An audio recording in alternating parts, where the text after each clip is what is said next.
I'm Monica Kennedy, and I heard about this Sabers and Roses reality show from actually the local Gettysburg newspaper several weeks ago when I was visiting with my friend Mr. Lucas. And we read about it then. Okay. And I'm familiar with some reality television. And I have read up a little bit about this show. And one of the things that I did like about what I read was that this has a little bit more intelligence to it. From what I read, I'm even glad that you're saying it and you're emphasizing it. Because I think that reality TV can be a valuable contribution in certainly preserving, I was a history major, preserving the Civil War and the consciousness of the people is important. And healing the wounds of the Civil War is important too.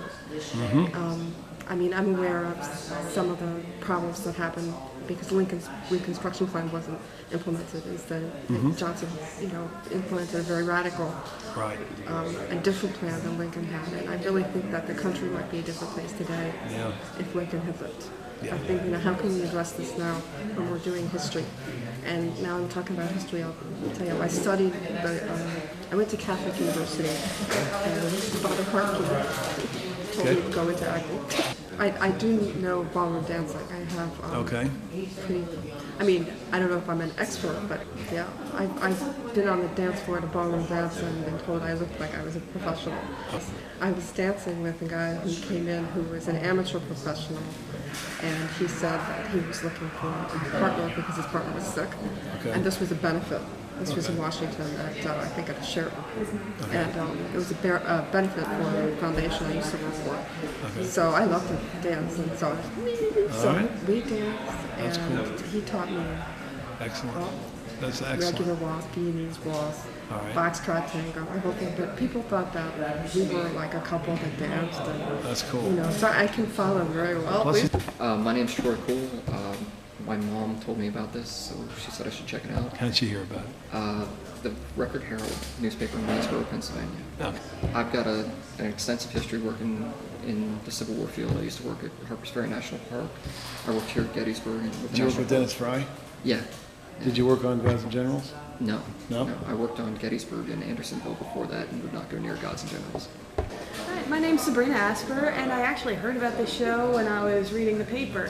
And I was so excited because I like reality shows, and I'm really big into competing. I love to compete. And a mix of a reality show with the competitions and in actually the 1800s set in that area. I'm big into riding horses and being outdoors, and I've always said I wanted to go back to the 1800s, well, minus bad teeth and lack of hygiene, but it still would be an excellent time. Actually, and working back in the 1800s and riding horses back then and competing in actual competitions like you had in there. I'm telling you, they did. My name is Ronald K. McCormick. I live in Milton, Pennsylvania, which is 2 hours north of here on 15. I reenact, I'm in artillery. I also live fire artillery, and I'm a welder by trade. I build train cars, but I don't have a lot of history. I can't say I'm a jack of all trades, but artillery I can handle. I'm a very good sponge rammer. My name is Michael J. Mueller from Connecticut. We're down here for Remembrance Day weekend. Your reenactor coordinator asked me to come back to speak to you, saying he needs some reenactors, I guess in some sort of support role. I'm not an actor, not looking to be an actor.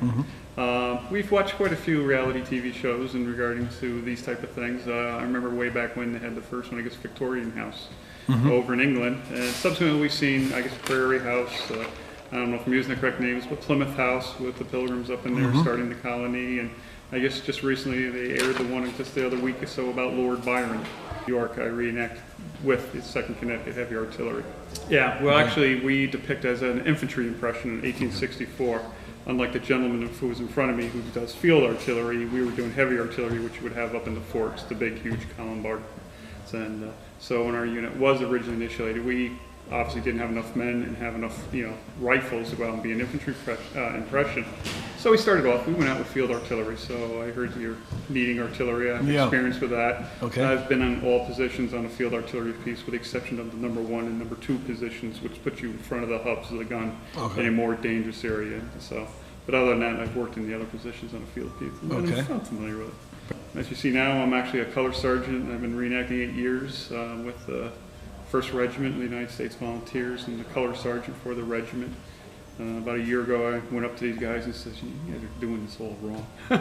No one ever knows what to do with the colors. We all go out there and we portray soldiers, but nobody ever knows what they're supposed to do with their regimental colors, and Okay. they're always in the wrong place. So I finally took care of that, and so